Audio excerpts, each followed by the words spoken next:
क्या आपको मालूम है कि जो आप कोल्ड ड्रिंक्स, रिफ्रेशिंग ड्रिंक्स जितने भी आप ये सारे सोडास पी रहे होते हैं, ये आपको टेम्परेरी तो बूस्ट कर देती हैं, लेकिन ये आपकी एनर्जी को बूस्ट करने के बजाय डाउन कर देती हैं। जितना भी आपने डेली फूड्स ईट किए हुए होते हैं, हेल्दी आपने जो डाइट रखी हुई होती है, ये सारी आपकी एनर्जी को बूस्ट करने के बजाय डाउन कर देती है और ज़ाया कर देती है।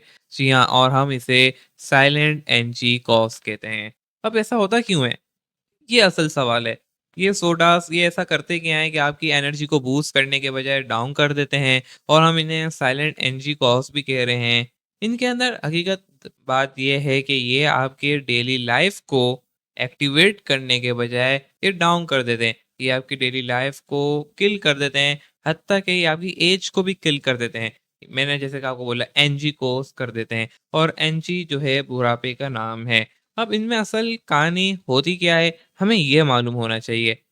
सबसे पहली बात कि इसके अंदर शुगर ओवरलोडेड होती है और दूसरी बात पीएच का दरहकीकत जो है, ये आपके पूरे बॉडी को किल करने में और आपकी लाइफ और एज को डिस्ट्रॉय करने का सबक बनता है। शुगर लोडेड कैसे? शुगर लोडेड इसके अंदर बेइंतहा शुगर होती है।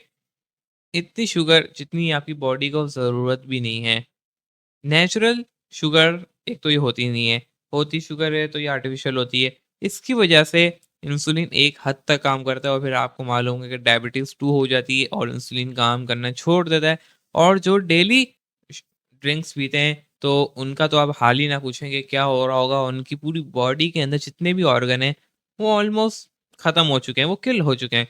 क्योंकि अगर वो अपनी डेली लाइफ के अंदर रोज़ाना ड्रिंक पीते हैं, उनको लगता है कि ये जो जितनी भी ड्रिंक्स हैं, सोडास हैं, कोल्ड ड्रिंक्स हो गई, सोडास हो गए और एडिटिव ड्रिंक जितनी भी हो गई या एनर्जी ड्रिंक्स जितनी भी होती हैं, जिनके अंदर सोडास डला हुआ होता है, ये करते क्या हैं? ये आपको लगता तो है कि आपके एनर्जी को बूस्ट कर देंगे या आजकल जो चल रहा है ट्रेंड के एनर्जी ड्रिंक का, लगता तो यही है कि ये बूस्ट कर देंगे, जबकि ये बूस्ट नहीं करते बल्कि ये डिस्ट्रॉय कर देते हैं। अब दूसरी बात क्या होती है पीएच। अब अगर शुगर ओवरलोडेड है तो उसका मतलब ये आपके बोन को भी डैमेज करेगी और दूसरा पीएच है मैंने आपको बोला, पीएच क्या होती है कि ये आपकी जो पीएच है, ये पीएच आपके बोन को भी डिस्ट्रॉय कर देती है क्योंकि पीएच आपको मालूम है कि एक लिमिट तक होनी चाहिए। लेकिन क्या आपको मालूम है कि ड्रिंक्स की जो आप पीएच होती है वो 2.2 समथिंग होती है एक कोल्ड ड्रिंक की। अब ये कोल्ड ड्रिंक जो है आपको किस तरह से डिस्ट्रॉय कर सकती है अगर कोई डेली लाइफ के अंदर डेली रूटीन पे ड्रिंक्स पी रहा है, एक पूरी बोतल पी जाता है कोल्ड ड्रिंक को, तो आप खुद बताएँ कि अगर वो इस तरह की पीएच को डेली कंज़्यूम कर रहा है 2 पॉइंट तो उसकी बॉडी का क्या हालत होगा? हाइडली एसिडिक होती है और हाइडली एसिडिक होना सेहत के लिए अच्छा नहीं है। ये आपको भी मालूम है, अल्सर कॉज़ हो सकता है और बहुत सारे मामलात ऐसे होते हैं।